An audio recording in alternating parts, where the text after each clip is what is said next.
అన్న నమస్తే అన్న, నా పేరు నవీన్. నేను అడ్వాంటా కంపెనీ నుంచి వచ్చామన్నా. మీ పేరు అన్న? నా పేరు మొరసా సురేష్ బాబు. మా నాన్న పేరు వెంకటేశ్వర్లు. మాది కొమ్మినేని వారిపాలెం, బల్లికురవ మండలం, ప్రకాశం జిల్లా. ఈరోజు డేట్ ఎంత అన్న? ఇవాళ డేటు మే 27. మే నెల 27 ఇవాళ. మే నెల 27. ఈ బెండ తోట ఉంది కదన్న, ఇది ఏ రకం వేశారు మీరు? Advanta company 842. అడ్వాంటా కంపెనీ 42 వేశారు. ఎంత పొలంలో వేశారన్న? ఒక ఎకరంలో వేసాను. 4.5 కిలోలు పట్టినాయి. 4.5 కేజీలు నాటారు. ఎప్పుడు నాటారన్న? మార్చి 7వ తారీఖు నాటారు. మార్చి 7వ తారీఖు నాటారు. ఇప్పుడు ఇది ఎన్నో కోత నడుస్తుంది? ఇవాళ 22వ కోతకు వస్తుంది. 22వ కోతకు వస్తున్నారు. ఎట్లా వస్తుందన్న దిగుబడి? ఫస్ట్ నుంచి దిగుబడి బాగా వస్తుంది. ఫస్ట్ కోత 3.5-4 క్వింటాలు అయినాయి. కాయ బాగా ఇరిగిద్ది, కాయ క్వాలిటీ బాగుంది.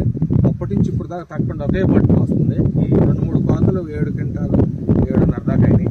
యావరేజ్న 6 క్వింటాలు 6.5 అవుతుంది. 6 క్వింటాలు అయితే కదన్న. ఈ రోజుకి ఇప్పుడు ఎన్ని బస్తాలు అవుతుంది? ఈ రోజు ఇప్పటికి 7 కోసాను. ఇంకో బస్తా మనకు బస్తా ఎంత వస్తుందన్న? బస్తా తేలగ్గైనా 80 నుంచి 85, 75 నుంచి 85 లోపు. 75 నుంచి 85 వస్తుంది. మనకి ఇప్పుడు కాయ ఎట్లా ఇరుగుతుందన్న మీకు? కాయ తొలి కోత నుంచి బాగా ఎరగాలంటే ఇదే ఇత్తనమే అన్నిట్లో బాగా ఉండిద్ది. పడుము ఎరగదు. ఫస్ట్ నుంచి కూడా బాగా ఎరిగిద్ది. సన్నంగా బాగుండిద్ది కాయ. సన్నగా బాగుంటుంది. మార్కెట్లో బాగుపోతుందన్న. అడ్వాంటా అది మార్కెట్లో నెంబర్ 1 ఉంది. ఇది ఈ కాయ చూడంగానే ముందు ఇది తీసుకెళ్తున్నారు.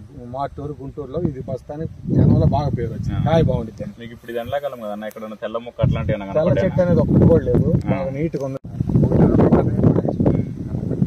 చెప్పండి అన్న, మీ తోట రైతులు కూడా చెప్పండి.